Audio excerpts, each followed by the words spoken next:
Welcome to another exciting episode of GOP, the Gospel of Photography. I'm Chinua Kisomi, and today we'll be turning the tables around.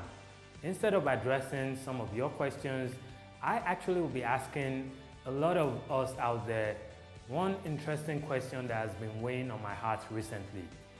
What if Google were to start shooting weddings for free? How would that affect your wedding photography business?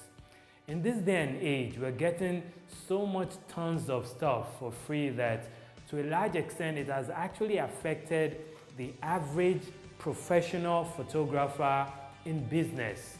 You ask yourself, are you a portrait photographer? Are you a wedding photographer? You were probably not getting as much jobs, especially if you're the relaxed type of guy waiting for jobs to come. You're probably not getting as much jobs as wedding photographers were getting 5-10 years ago.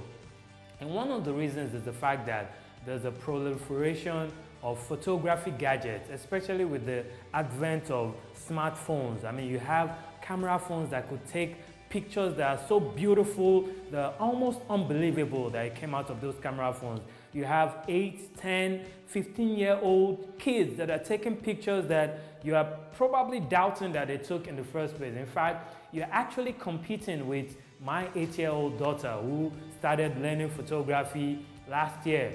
And sometimes when she's angry, and I ask her, why are you upset? She's like, because you didn't allow me to shoot, photography today. And I'm like, wow. And if you see our pictures, they're crazy. Now imagine you're competing in this day and age with an 8-year-old, a teenager, or someone that just got equipment handed over to them on a platter of gold.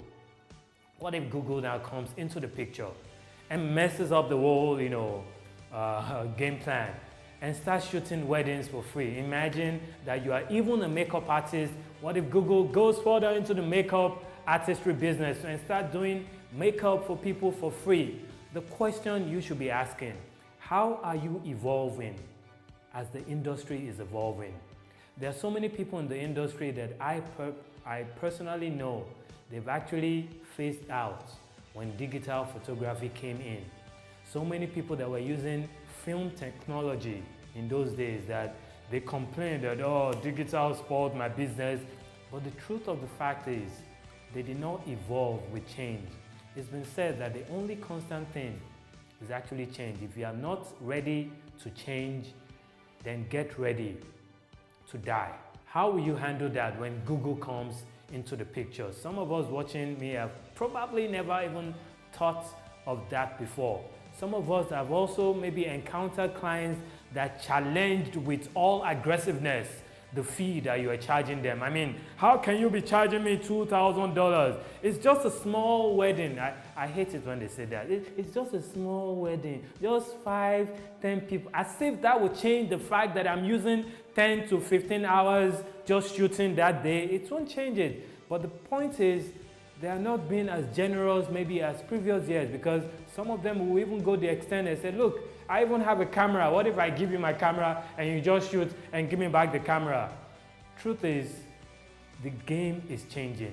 And how are you changing with it? You should start thinking, what other things can I start doing that will start generating me revenue beyond just clicking the shutter button? I mean, could I be teaching photography? I mean, like I'm doing now. Could I be preparing a photography manual, maybe releasing a photography book? Could I be doing something that not everybody out there is doing?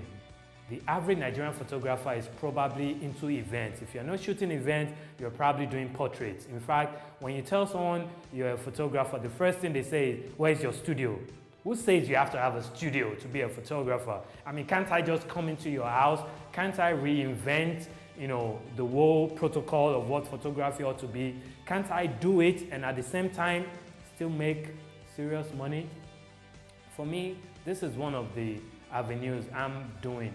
This is one of the avenues I'm taking to address that issue. Teaching photography free of charge. I mean, who can compete with free?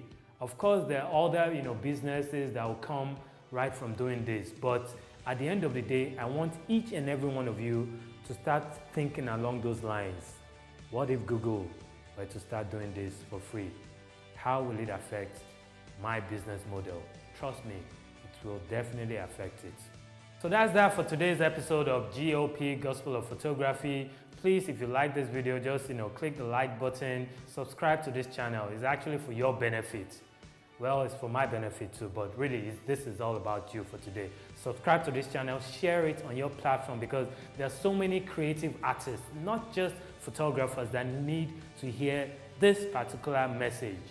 And I hope with this few points of mine, I've been able to convince you and not to confuse you that photography is a wonderful industry to be part of right now. See ya. Bye-bye. Odabo. Take care.